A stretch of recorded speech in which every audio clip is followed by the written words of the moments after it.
എല്ലാവർക്കും ഇൻസൈഡ് ടോക്സിന്റെ പുതിയൊരു വീഡിയോയിലേക്ക് സ്വാഗതം. ഇന്നത്തെ സർപ്രൈസ് OTT റിലീസ് സിനിമകളെ കുറിച്ചാണ് ഇന്നത്തെ വീഡിയോ നമ്മൾ നോക്കാൻ പോകുന്നത്. അപ്പോൾ ഇതുപോലത്തെ സിനിമാ വാർത്തകൾക്കായി ഈ ചാനൽ മറക്കാതെ സബ്സ്ക്രൈബ് ചെയ്യുക. ആദ്യത്തെ പേജ് കഥ ഇതുവരെ എന്ന സിനിമയെക്കുറിച്ചാണ്. ബിജു മേനോൻ, നിഖില വിമൽ എന്നിവർ പ്രധാന റോളെത്തി. സെപ്റ്റംബർ മാസം റൊമാൻറ്റിക് കോമഡി ജോണറിൽ തിയേറ്ററുകളിലെത്തി അത്യാവശ്യം നല്ല അഭിപ്രായം നേടിയെടുത്ത മലയാളം സിനിമയുടെ കഥ ഇതുവരെ. ഈ സിനിമ സംവിധാനം ചെയ്തിരിക്കുന്നത് വിഷ്ണു മോഹനാണ്. ഇപ്പോഴത്തെ മനോരമ മാക്സ് സിനിമയുടെ OTT അവകാശങ്ങൾ സ്വന്തമാക്കുമ്പോൾ അടുത്ത ആഴ്ച ഡിസംബർ 13 ചിത്രം മനോരമ മാക്സ് വഴി OTT റിലീസ് ചെയ്യുന്നതാണ്. അടുത്ത ബീറ്റ് സീബ്ര എന്ന സിനിമയെക്കുറിച്ചാണ്. സത്യദേവ്, അമൃത ഈങ്കർ എന്നിവർ തകർത്തഭിനയിച്ച് കഴിഞ്ഞ മാസം തിയേറ്ററുകളിലേക്ക് പോസിറ്റീവ് റെസ്പോൺസ് നേടിയെടുത്ത action comedy crime thriller Telugu സിനിമയാണ് സീബ്ര. ഇപ്പോഴത്തെ സിനിമയുടെ OTT അവകാശങ്ങൾ ആഹാ വീഡിയോസ് വാങ്ങിച്ചിരിക്കുകയാണ്. ചിത്രം ഈ വരുന്ന ഡിസംബർ 20 ആഹാ വീഡിയോസ്, സിംപ്ലി സൗത്ത് തുടങ്ങിയ OTT പ്ലാറ്റ്ഫോമുകൾ വഴി OTT റിലീസ് ചെയ്യുന്നതാണ്. അടുത്ത ബ്രീറ്റ് ഐ എം കാതലൻ എന്ന സിനിമയെക്കുറിച്ചാണ്. ഗിരീഷ് ഷെഡി സംവിധാനം ചെയ്ത് നെസ്ലൻ നായകനായി കഴിഞ്ഞ മാസം തിയേറ്ററുകളിലേക്ക് ഭേദപ്പെട്ട റെസ്പോൺസുകൾ നേടിയെടുത്ത ഹാക്കിംഗ് ത്രില്ലർ മലയാളം സിനിമയാണ് ഐ എം കാതലൻ. അങ്ങനെ കാത്തിരിപ്പിനൊടുവിൽ സിനിമയുടെ OTT അവകാശങ്ങൾ വിറ്റഴിക്കപ്പെട്ടിരിക്കുകയാണ്.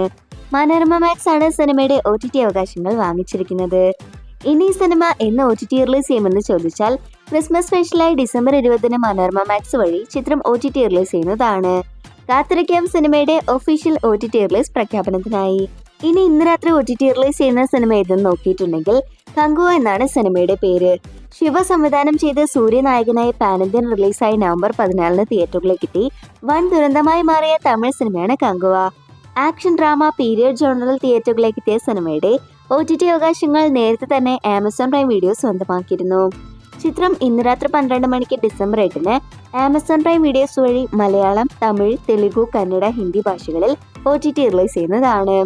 നേരത്തെ പുറത്തിറങ്ങിയത് സിനിമയുടെ ലോ ക്വാളിറ്റി പ്രിന്റ് ലീക്കാക്കപ്പെട്ടതാണെന്ന് പ്രത്യേകം അറിയിക്കുന്നു. ഏറ്റവും അവസാനത്തെ ഡേറ്റ് സൂക്ഷ്മദർശിനി എന്ന സിനിമയെക്കുറിച്ചാണ്.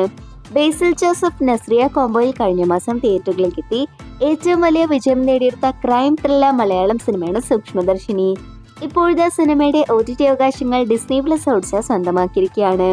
MC ജിതിൻ സംവിധാനം ചെയ്ത സിനിമ ന്യൂ ഇയർ സ്പെഷ്യലായി ഡിസ്നി പ്ലസ് ഹോട്ട്സ്റ്റാർ വഴി റിലീസ് ചെയ്യുമെന്നാണ് പുറത്തുവരുന്ന റിപ്പോർട്ട്. എക്സ്പെക്റ്റഡ് ഡേറ്റ് നോക്കിയിട്ടുണ്ടെങ്കിൽ ഡിസംബർ 28 ഹോട്ട്സ്റ്റാർ വഴി ഈ സിനിമ നമുക്ക് അവൈലബിൾ ആകുന്നതാണ്. ഹോട്ട്സ്റ്റാറിന്റെ ഭാഗത്തു നിന്നുള്ള ഒഫീഷ്യൽ OTT റിലീസ് പ്രഖ്യാപനം ഉടൻ തന്നെ ഉണ്ടാവും. അപ്പോൾ ഇതുപോലത്തെ സിനിമാ വാർത്തകൾക്കും OTT അപ്ഡേറ്റ്സിനുമായി ഈ ചാനൽ മറക്കാതെ സബ്സ്ക്രൈബ് ചെയ്യുക.